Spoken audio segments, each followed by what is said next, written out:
Good morning, ladies and gentlemen. Welcome to another edition of the Free American Hour. I'm your host, Clay Douglas. My guest today is V.K. Durham, affectionately known as Grandma. How are you, Grandma? Oh, I'm fantastic. How are you? Isn't it a great Monday morning? It's cold, but it's a great Monday morning. Did the hurricane affect you any where you were at? No, all we got was slight drizzles. It's just beautiful. All right. You know, those old misty drizzling days that you put the soup kettle on and make a pie and forget it. Well, I'm glad that you're all right. Now, I just got an email from you that I found pretty interesting, and I'll allow you to talk about that in just a moment or two. But you had one thing. Now, I'm not sure whether you know, I've got 3 books that I've written, 1 nonfiction, 2 fiction, and I'm working on 2 more that I started a long time ago, 45 years ago.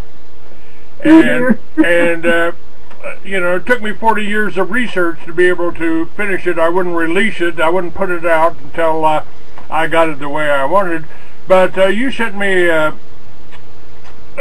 article today that talked about a secret space program.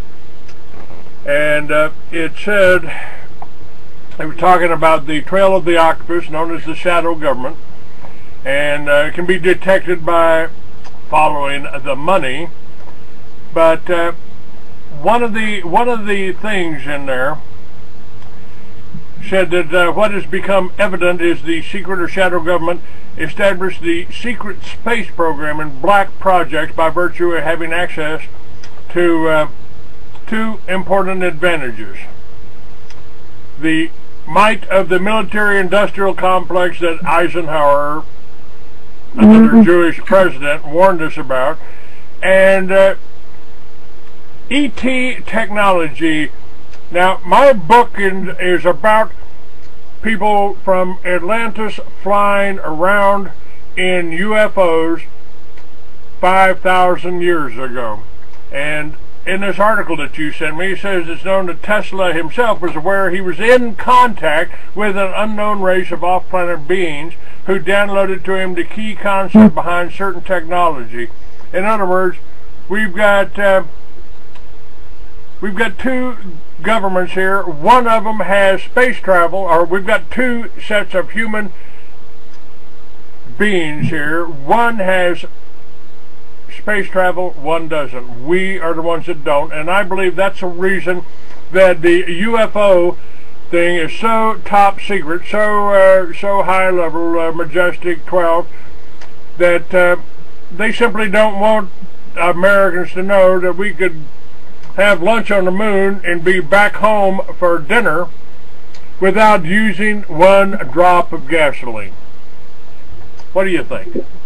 You know, they've been working on this teleportation for many years, and they did succeed in it. I believe the year was 1952. But you're right. There's two separate entities going on here, and they are funded out of the Black Ops, which unfortunately, this trust collateral was hijacked, and a parallel situation set up, and it was used, for that sort of thing through these Black Ops accounts over at UBS in Switzerland. There's Black Ops accounts there in HSBC, and Black Ops accounts in Credit Lyonnais and Bundesbank, or there were in Bundesbank. But they're all over the place, and these are accounts that have been hijacked by NASA. And NASA has to keep that space race up. Why? Well, years ago, I don't know if you remember back when Dave Newby and I were doing the research on the old Nibiru and all of that. Well, there's going to be some tremendous global changes. And when that happens, these individuals with NASA and the powers that be, who have systematically just stolen everything we own to fund their projects, their Black Ops projects, they're going to be heading out to space and live on one of those little situations out there, satellites that they've got, those stations. There's multiple nations, and many nations have access to that, where they can grow their own food, and they can have their own water, they can do their own things. Where would they do this, Grandma? And let me finish.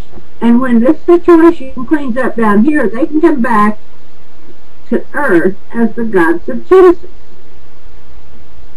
Just like the gods of Genesis. And that's what's going on. Well, they're talking about the Anunnaki, they're talking about the other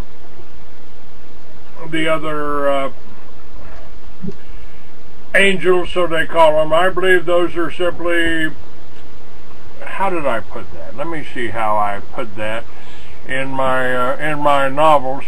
That thousands of years ago the earth was a different place, a race existed like no other. Theirs was a technology far ahead of the levels we know of today. They faced a disaster which similar to that which killed the dinosaurs. They sent their people out into space, and a few brave souls stayed to help the less advanced inhabitants of this planet rebuild. They were genetically advanced men, almost immortal, incredibly powerful, telepathic, and able to manipulate matter with their minds. They were known as gods, angels, warriors, and demons among the survivors of our planet's close encounter with a galactic intruder. Now, I wrote that as science fiction 45 years ago. Oh, it's not science fiction. I don't know how many of you have read that, gone online and pulled up the Testament of Solomon. And it's a pretty lengthy article, but it's the most interesting article to see how this was done. So you kids need to really get familiar with this stuff, because they're getting ready to do a shenanigan again. Now, what is the, I've got up on my website here, right under your show, I've got the talking about this show and your Durham Trust. Now, I would like for you to kind of elucidate on that. What I've said here is that V.K. Durham, you're the CEO of Durham Holding Trust, TIAS 12087, and trustees are also enduring coercion, behind the scenes, or outright threats to the lives of certain members of the group. Of course, one must remember that it's unauthorized use of $220 billion collateral owned by Durham Holding Trust, which started this mess under G.H.W. Bush administration, which at the end of the 10-year term brought down the World Trade Towers on 9/11. And that's supported by the revised 9/11 Commission report. We've got a link to that too. Pardon? I said we have a link to that also. Good. I'm glad. Everybody needs to study that. And, you know, it's not I noticed that the White Hats are saying that some of their members have been threatened. Well, you know, this quote, Gene Valentine and Al Hodges, they've moved over into that White Hat. And all of a sudden, Gene Valentine is manipulating funds. Well, he's supporting Al Hodges, actually, as I understand. And they both have the same physical address out there for their financial groups out there in California. But look for the financial group West there. But you know, this seems to be systemic of that group, that they're constantly threatening. They threaten, you know, you remember they went after the contract accounts that my husband had, which had $17.5 trillion allegedly in gold bullion. And they went after that. Well, they screwed up because they didn't have the final key. Well, now they're threatening me and the present trustees. If we have that key, we're dead. Well, you know, what the hell? They're going around stealing everybody's property and then threatening the property and threatening the owners. And it's like there's Valentine, and he misrepresents himself constantly. He does nothing more than type financial sheets, spreadsheets. He did a bankruptcy up here on this property from the hill. He says he owns yachts, and he owns it. He doesn't own Billy. Everything is hanging on by its fingernails. Now, I've been threatened by Mr. Valentine. Oh, isn't he a jewel? Yeah, he's dull, you know, and like I'm worried about him or his backers for having you on my show to tell how he tried to kidnap you. Have you done anything? Have the police done anything? Have you? I know that you've gone to the authorities over this. What has come of that? Are they just ignoring this guy? They're ignoring it. There was a civil case here in this area that I had filed criminal charges in against Gene, and the judge ruled that, and the case was 12C30. The judge ruled that the case was not civil, that it was criminal, and he referred it over to the district attorney for a grand jury investigation. And the grand jury wouldn't touch it. So why? What's the excuse for that? May I please finish? Yes, ma'am. Please go ahead. So Gene made a move through his attorney to obstruct justice and filed to seal the records by a judge who had retired, that heard the previous case and made that ruling. And so during this election period, he filed to get that case sealed. Well, the new judge, Judge Sims, here in Brooke County Courts, he clearly stated that he didn't have the jurisdiction to close that on the criminal sites, the RICO and the conspiracy that I had, etc., and the frauds that I had cited, but he was going to seal the records on the case. So, in essence, this is how Gene gets away with things. And it's how that group gets away with things. They steal records where no one has the advantage of going into the court records or going into county records and finding out what in Texas really going on. Now, I went over to the FBI. What the FBI do? They did exactly what they did back when all of us were reporting all of the fraud going on with all of our properties during the 80s, during that S&L crisis. Who's out there? Ted Gunderson. You remember Ted. I know Ted well. Ted was about as useless as a 204 when it came to upholding, protecting, and defending, because they were too busy selling products, Watkins products out of their trunks of their car, and they didn't want to get involved. It was too controversial. Well, right now we've got knuckleheads in the FBI, in the Justice Department, in the Sheriff's Department, in the Police Department, that aren't going to do anything because it just might jeopardize their retirement. Like the old judge didn't do anything, so it took another judge that had to be bribed. Because Gene had clearly said he had the first judge on his payroll. So, recently I had a heart attack again. Actually, my heart stopped beating. I was admitted to the hospital with clearly myocardial infarction and walking pneumonia. Well, I didn't know that Gene was not, I didn't know he was on my records as, quote, next to kin. I'm not related to that son of a bitch, nor would I be. Not by marriage, not by any other way. He doesn't have the man doesn't have what it takes. He's a little light in his shoes.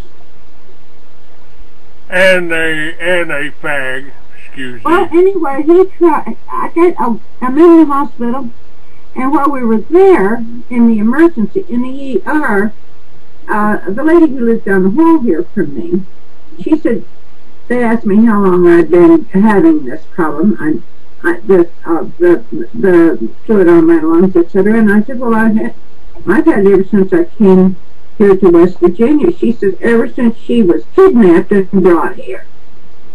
Well, there was a psychiatrist there, and he wanted to do a mental evaluation on me.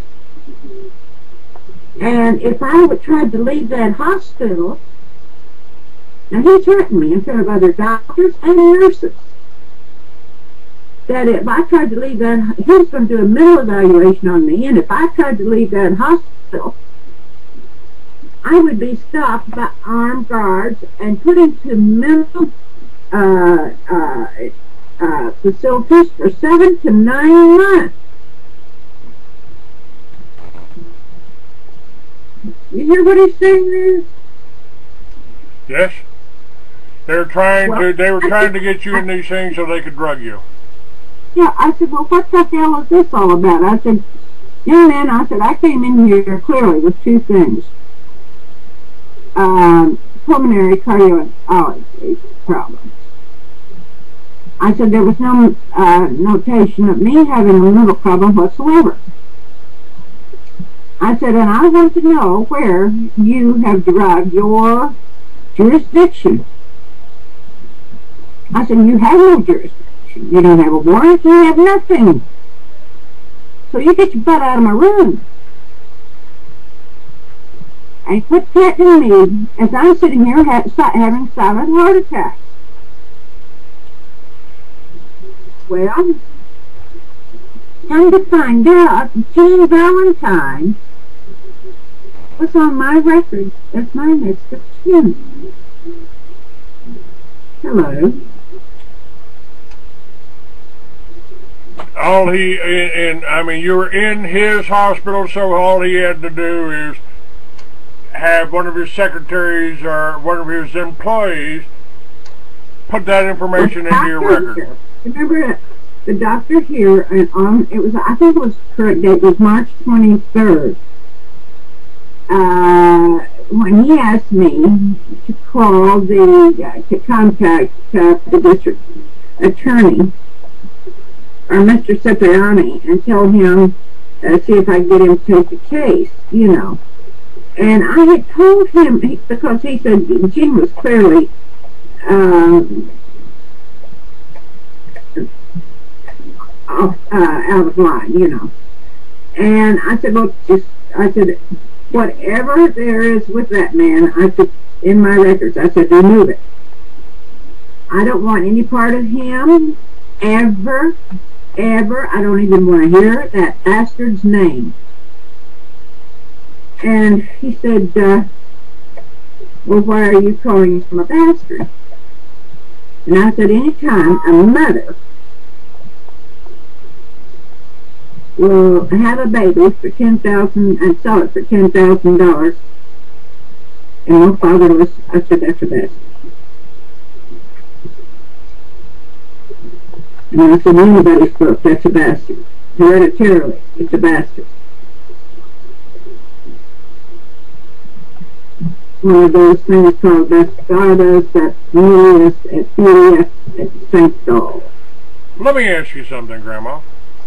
This fund that you are supposed to be in charge of, they are scared to death of. They are scared to death. In charge of it, and they have tried so hard. They destroyed all of my library. They destroyed all of my clothes, all of my jewelry, everything.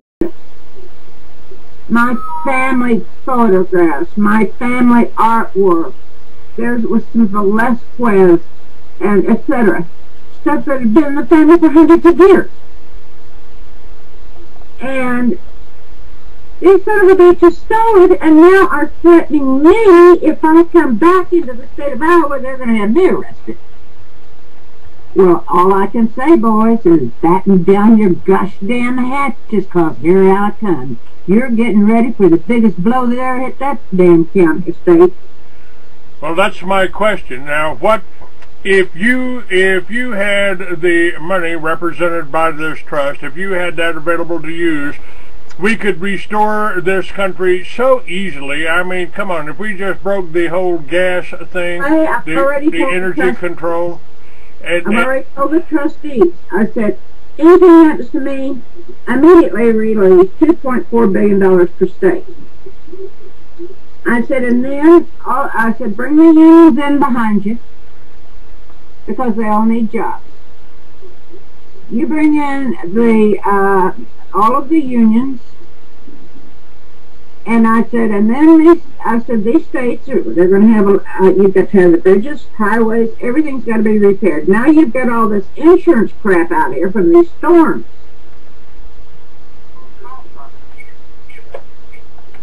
You've got a mass failure of infrastructure. And so anyway, we're going to have to jump in the middle of that, but we'll put up the initial $2.4 billion per state. After that, they've got to put in a written request to the trust, and that goes through just like normal loans. We'll loan it out to them.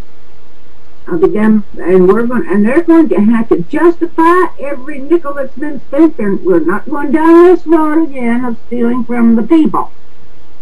It's the people that count, it's not the politicians. We can put this thing back on track quickly. Lewanta has a railroad system. I guess you saw that. Yeah, the high-speed rail lines. Yeah, it had that, and we all worked on that back in the 80s. Had that been implemented, there wouldn't have been all this power outage. There wouldn't have been all this time delay in getting this stuff taken care of. We'd have had it done. We'd have had it done. This is not a, right now we're looking at, it's going to be a time, as the old folks, and I know you've heard the saying many times, going to be Utah or die time. And that's just about the way it's going to be. Because the people are going to have to, and you know I've always said, hey, you're a dumb bunch of idiots. You sit there, everybody with a mouthful of want and a handful of gimme. Nobody's willing to step up and say, hey, let's stop this shit and stop it now. Nobody has. Everybody wants to do the rabble-rousing. Well, why get out there and create all this public dissension when you can do it very quickly? And while you're out there rousing all the rabble and creating civil unrest, you're allowing that bunch of bastards that's after your butt and after your breakfast to get a toehold and come in with more equipment to create more harm towards you. I don't see how people can do that. You know, all I've heard, and I'm not going to agree with, in all of these years that you and I have sat here with the Ted Gendersons and the Chef Max and all of this and all of that, all we've heard is a bunch of lip service. That's all that's going on, is a bunch of lip service. Not one damn active forward movement has been made. It's just got worse. Now, I had someone say, well, why don't you run for president? I said, what in the hell would I want that job for? Let me ask you about that right now. I got a Jew on my little chat room here that says, oh, Yahweh is going to appoint our leader, but he wouldn't tell us which of the two Zionists in waiting he would support for president.